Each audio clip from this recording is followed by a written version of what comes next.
Skirt. You know what it is, man. This is the 2023-2024 NBA season preview for the Los Angeles Clippers. Let's get right into it. Okay, the Los Angeles Clippers.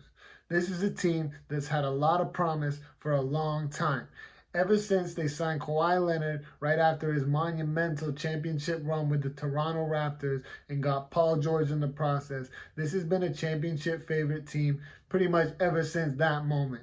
They even had great role players along the way like Lou Will, Montrezl Harrell, and Pat Beverly that everyone thought were going to be the pieces necessary to take this team to the top and hoist that Larry O'Brien. But the only thing is, they haven't come anything close to making that happen yet. So where do we go from here? Let's get right into it.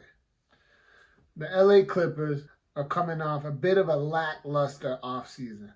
They failed to make any sort of big splash on the free agency market or on the trade market. There's been plenty of rumors about James Harden making his way over here from Philly, which I talked about in a previous video with the Philadelphia 76ers, because he's not happy over there. And he's made it very clear to the front office that the LA Clippers is the team that he wants to end up on. He's even made it pretty easy on the Clippers by making the Sixers in a position where they pretty much have to trade this guy at some point or another. So to expect a big return for him is kind of out of the cards. So you'd think he would have made his way over there by now, right? The thing is, he hasn't been able to get over there. So at this point, the Clippers are probably biding their time, hoping that they can make something happen in that regard. But they haven't been able to do it up to this point. And in the process, they've kind of fell short in terms of bringing real players around Paul George and Kawhi Leonard to bring this team one step closer to a championship trophy. What they have managed to do in the offseason, however, is re-sign Mason Plumlee and re-sign Russell Westbrook. Two integral pieces to getting the job done. Now, the Russell Westbrook contract is criminally low. But the thing is, Russ has made a ton of money over his career being a supermax caliber player. And this guy needs one more thing to check off his list, and that's a championship trophy. So Russ is showing the Clippers how willing he is to make that goal happen for him and the team by taking way less money than he probably deserves at this point. Not to say that Russ is in high demand across the NBA, because he's really not at this point, because a lot of people are questioning whether or not Russell Westbrook equates to winning. Winning basketball meaning championship level basketball. No one's quite sure of that at this point, because he's failed time after time with whatever team he's been on, be that the Oklahoma City Thunder, the Houston Rockets, the Los Angeles Lakers, the list goes on. I mean, the Wizards, no one really expected him to win there, but you know what I'm saying. Now, aside from those two, they didn't really make a huge splash in free agency or the trade market in the offseason. They did manage to sign Josh Primo, which is a little questionable, all things considered. We're not sure if he's going to end up playing a lot on that team or not. That might be a bit of a contingency plan for someone that they can use down the road when, everything's blown over and their championship aspirations may have fizzled out.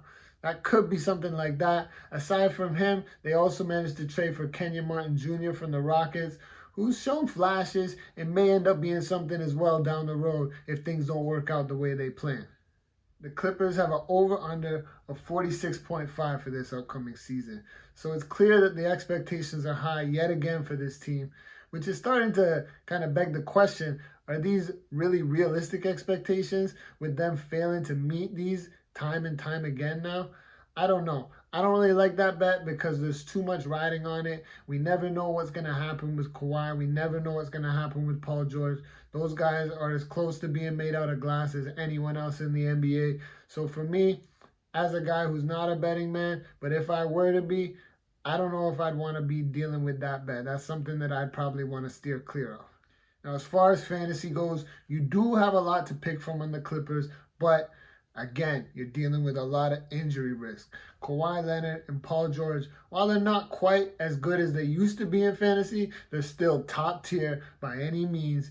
But the thing is, they're injury risks. You don't know what to expect from those guys. And with it getting close to our fantasy playoffs, their real playoffs, has got them in a position where they're gearing up for the postseason and they're going to be resting more and more often. So to be able to count on them is going to become less and less frequent for fantasy managers during their fantasy playoffs. Aside from those obvious choices in Kawhi and PG, of course you got Russ. Russ, while he does come with his flaws, is still going to produce in a major way in points, rebounds, and assists. You might not get the consistency that you used to get from Russ, but he's still someone that you want to have on your team if you don't mind the field goal percentage lows and the turnover lows that come with that guy. Also, Norman Powell and Ivica Zubac. Those are other guys who are lower end assets, but still definitely people you want to target in the later rounds of your draft. So the word I would use to describe the Clippers' upcoming NBA season is expectations. This team's got them, and they got to make them. At some point or another, they're going to have to live up to these expectations. This is a team that's got superstar written all over it. Maybe they're past superstars. Maybe their future is not as bright as their past was, but they got to make something happen. Steve Ballmer ain't paying them all this money for them to keep sitting out year after year after year when it matters most. Let's see these guys get a championship so that they can really say that they did their thing for the Los Angeles Clippers. As always, this is the Game Day Goons. I'm Mateo, and we'll see you next time.